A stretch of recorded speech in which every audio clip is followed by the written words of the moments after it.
السلام علیکم ورحمۃ اللہ وبرکاتہ۔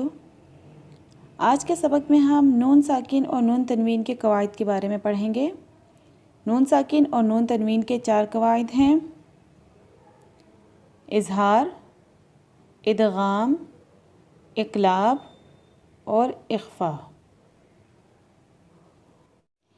نون ساکن یا نون تنوین کے بعد حروف حلقی میں سے کوئی بھی حرف آ جائے تو اظہار کریں گے۔ اظہار کسے کہتے ہیں؟ ظاہر کرنے کو اظہار کہتے ہیں۔ اب سوال یہ ہے کہ ظاہر کس کو کرنا ہے؟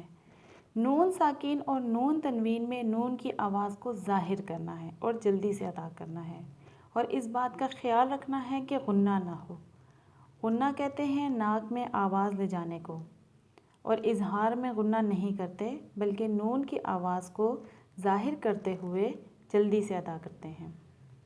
حروف حلقی 6 ہیں، جیسے کہ میں نے پچھلے سبق میں بتایا ہے آپ کو: حمزہ، ہا، عین، حا، غین، خا۔ اب یہاں پہ مشق ہے: بسم اللہ الرحمن الرحیم، یا نون زبر ین، حمزہ واو زبر او، ین او، نون زبر نا، ین او نا۔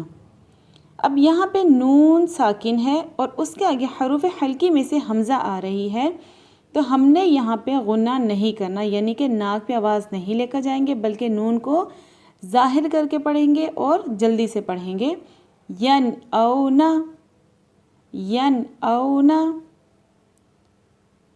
اسی طرح یا نون زبر ین، ہا واو زبر ہو۔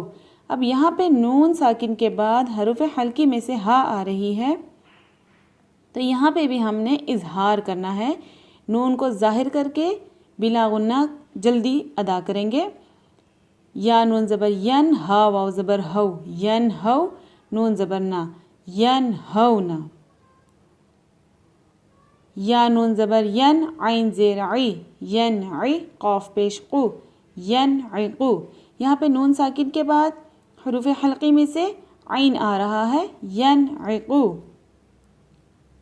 یا نون زبر ین، حا زیر حی، ین حی، تا واو پیش تو، ین حی تو، نون زبر نا، ین حی تو نا۔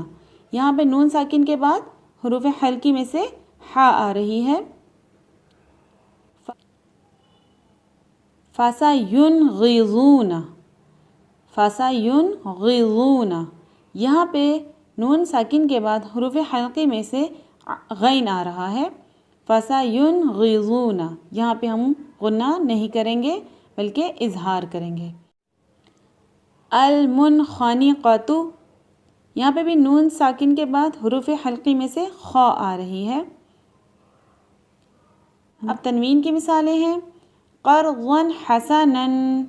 اب یہاں پہ تنوین کے بعد حروف حلقی میں سے حا آ رہا ہے: قرضاً حسناً۔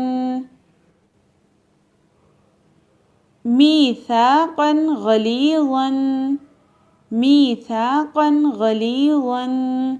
اب یہاں پہ بھی تنوین کے بعد حروف حلقی میں سے غین آ رہا ہے: شیء علیم۔ یہاں پہ بھی تنوین کے بعد حروف حلقی میں سے عین آ رہا ہے: حکیم حمید۔ یہاں پہ بھی حروف حلقی آ رہا ہے تنوین کے بعد: عذاب غلیظ۔ حور عین۔ یہاں پہ بھی نون تنوین کے بعد حروف حلقی میں سے عین آ رہا ہے: عزیز حکیم۔ اب غلیظ، قرآنا عجبا۔ آج کے سبق میں ہم نے نون ساکن اور نون تنوین کے پہلے قاعدے اظہار کے بارے میں پڑھا ہے۔ امید کرتی ہوں آپ کو اچھے سے سمجھ آ گیا ہوگا۔ اس سبق کو زیادہ سے زیادہ دہرائیں، زیادہ سے زیادہ لوگوں میں شیئر کریں تاکہ زیادہ لوگوں کا فائدہ ہو۔ السلام علیکم ورحمۃ اللہ وبرکاتہ۔